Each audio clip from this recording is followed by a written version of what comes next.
ধর্মানুরাগী সাধকগণ বলেছেন যে মনকে ওয়াচ করতে হয়।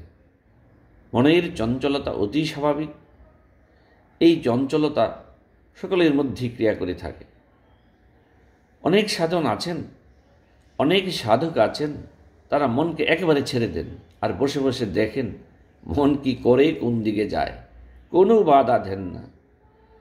তারা লক্ষ্য করতে থাকেন মন কি করছে। শেষে মন ঘুরে ঘুরে যখন নিজেই ক্লান্ত হয়ে যায়, কেউ যখন তাকে বাধা দেয় না, কিছুতেই মন তখন নিজেই শান্তি পায় না, আর তখন আপনা থেকেই ভগবানের দিকে তার শরণাপন্ন হয়। কাজেই মন যখন তোমাকে খুবই বিরক্ত করবে, একেবারে তাকে ছেড়ে দেবে। যাও, তুমি যাও, তুমি ঘুরে আসো, নিজের ইচ্ছা স্বাধীন মতো তুমি কোন দিকে যাবে তুমি চলে যাও, আর বসে বসে তুমি দেখবে। আর মনকে জোর করে আটকে রাখবার চেষ্টা করলে তুমি মনকে নিয়ন্ত্রণ করতে পারবে না। বরং মনকে ওয়াচ করো, ছেড়ে দাও, দেখবে সে নিজেই ক্লান্ত হয়ে আবার ফিরে এসে তোমার শরণাপন্ন হচ্ছে।